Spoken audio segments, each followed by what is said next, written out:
Coming up this weekend, the Norwich men's hockey team closes out the 2019 portion of the season at home against Castleton. And joining us on the line, we've got head coach Cam Ellsworth with the Coach's Preview, brought to you by Sticks and Stuff. Cam, how was your Thanksgiving? Not too bad. How about yourself? It was a lot of working, but you guys had some work too. You had the Prime Link going on, and looking at where you guys are at right now, you're 8-1 to start the season here as you're getting close to the break. Obviously, you still got one more game to play, but you probably couldn't have asked for much more from your team at this point. Now, without failing to look ahead to tomorrow, how do you feel as you sort of get a chance to maybe begin to start looking back on this first month and a half of the season? I'm extremely pleased. Really tough schedule, going on the road for some tough games and playing the defending champs of our league. And so very, very, very pleased with the first half. And like you said, we have to finish it off. We've got a game tomorrow that's very important, a league game, back in league play here, and kind of could put a cap on the first half here for sure. Let's talk a little bit about Castleton. They're 2-6-1, 1-4-1 in the conference, but this team is starving for wins, and they sort of made a mandate prior to the season. I think their slogan is win everything, as in win every puck, win every hit, win every sort of 50-50 battle. How do you get ready for a team that you know is going to come in here with everything that they've got? Obviously, last weekend, I think hopefully will help us with that, stumbling a little bit, playing a very hungry Middlebury team that eked one out against us in overtime, and we followed up with what I thought was, the second and third periods, or at least the last 30 minutes, was the best hockey we played against Plattsburgh this year. So that was very encouraging for me. History, last time we played these guys was right down to the wire, one kind of a goofy one up in their place, lots of goals being scored. And then again, just from it's an in-state conference game that, they're bringing a bunch of people. We've got the sock toss going, which it's going to be a big thing, and we're at home. So I'm hopeful that we don't have to do too much revving of the engines. And again, we don't have anything to save it for. That's been my message this week, is just, our energy and our output has to be at maximum throttle because, again, we got 3 weeks off after tomorrow night. What is the sort of the emotional comparison like? Because Castleton is not Plattsburgh, is not Middlebury, but they're an in-state team and they're in your league. So this is a conference game. So is this one? I'm assuming it's not one you got to get up for, but does it have that throw the record book out the window vibe to it, or is this business just strictly business as usual?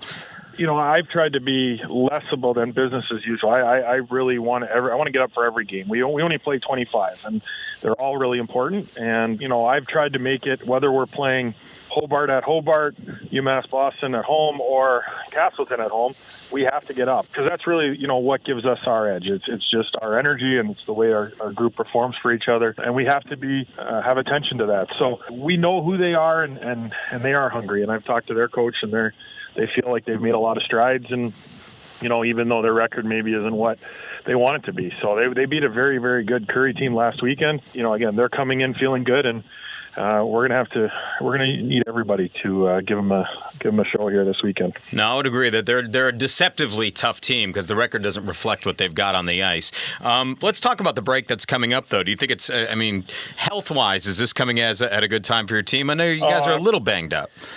No, we're very banged up there. Absolutely. We're against Plattsburgh there. We played every healthy forward that we had in the lineup. We got some guys that still won't be able to play this weekend. So coming at a great time for us. We're still kind of waiting for some medical different tests and stuff just to see when and if we get some of our guys back. We've just hit a bad stretch here the last 2-3 weeks. So coming at a very good time for us. But that being said, we do have healthy bodies. We do have guys that are excited, and everybody goes through these things with the injuries and such. So it's not something we can use as a crutch. It's just some of the injuries that we had. The only good news from them was that, again, we have a break to hopefully give some guys some healing time. And you've got a lot of momentum going into this break as well. I imagine that poses its own kind of challenge because college hockey so often can be a tale of two halves. You start the season, then you get this long break, and then you got to start all over again.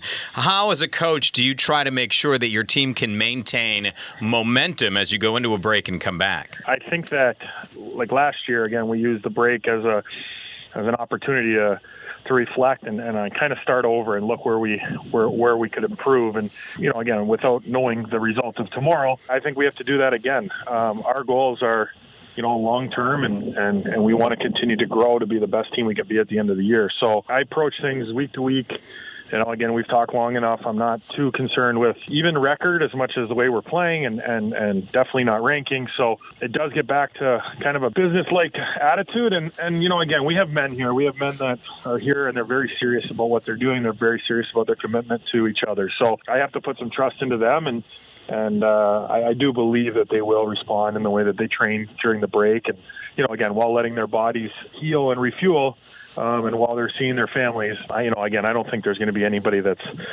allowing themselves to get off course. So, and it's college. These guys are student athletes, so having to hit the books and hit the ice, you deserve a break, I think, after about a month and a half.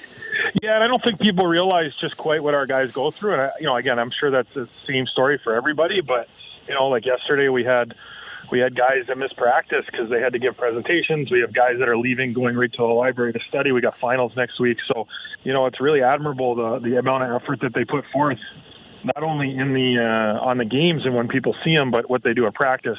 They get their workouts in, the way they eat. And then, again, most of these guys are really outstanding students and great participants in the classroom. So it's really, really admirable what they do. And again, I think there's just a lot of guys. They've been here since the middle of August. So, it is a good time right now for us to, hopefully rally the troops one more night and then let them take a break and take a breather. How much practice you plan on doing with them after in between here? Is there going to be a lot of practice, or is it after this game they're kind of free to go? The rules kind of forbid that, so there's a Monday practice scheduled based on our health and stuff. We'll talk to the group after. The last couple of weeks we've had more optional Mondays, just allowing for a lot of healing to try to take place, getting an extra day. So, again, we'll take that, and then we have our school reading day, which there's no activities on Tuesday, and then I'm off. I can't touch them or do anything with them until they come back for in the new year here. So this is our last big practice will be today, and then last contest tomorrow, and then they kind of get a break from me and my voice as well. That's good. You get a break too. That's true. So let's talk about tomorrow. We've got the Darn Tough sock toss. I know that's it's a great. I mean, it's for a great cause here. If you can sort of talk a little bit about that. Yeah, no, we actually just left the rink. Darn Tough just delivered the 1,500 pairs of socks. They're just super, super thankful for them and their support, at what they're doing in the community and using us as kind of a vehicle to do that. So, we're asking anybody that's coming to the game, please, we will have Darn Tough socks that we will be handing out to anybody that doesn't have it, but please bring new socks. On our first goal, we will be throwing those onto the ice, collecting them, and then setting up. We have a bunch of appointments set up next week. We're going to be getting those into the community before the guys leave, so that through these winter months and getting the socks to the people in need as quick as possible, those will all get out by next Friday. So it's just like I said, an awesome event that this is the second year, and we're hoping to make it an annual and really a big event. And I do think that thanks to yourself and a lot of different media outlets kind of covering and pushing this, I think it's going to be bigger and better than it was last year. Let's hope it is, because it is a very cool event. It must have looked cool last year, just seeing all those socks fly out on the ice too. Yeah, no, it was awesome. And again, Darn Tough, when we met and kind of talked about it, they kind of shared with us. They do a lot of as many companies, they have a huge social media campaign and a lot of different things that they do, and that 45-second snippet of the goal going in and the socks throwing on the ice and some cleanup, that was like one of their best received or most liked or biggest hits. I'm not super savvy on social media, but it was just one of their most popular things that they had for that. And it's such a cool event. And then again, I think it's awesome for our guys, again, in the middle of their exams, volunteering, coming out, going out to different places, the Veterans Place, Good Samaritan Haven. We're getting up to COTS and Resource, and we're going to a soup kitchen at Trinity United Church. We're getting all these out to the community right away. Our guys are volunteering their time to get out and get these to the people. It's an awesome event all the way around. All right, well, Coach, we'll let you get back to work and get to practice today, and we'll hit you on the coach's preview the next time you come around in 2020. I believe this is the last one we're going to have with you for 2019. Yeah. Thank you very much. Thanks for all the support, and Merry Christmas, Happy New Year to everybody. And if anybody can make it tomorrow, please, again, bring a pair of socks. We'd love to see everybody there. All right, thanks a lot, Coach. And again, we'll let you go here. 6:35 is when the coverage begins tomorrow night here on WDEV FM and AM. Norwich taking on in-state rival and conference rival Castleton. George Como will be on the call.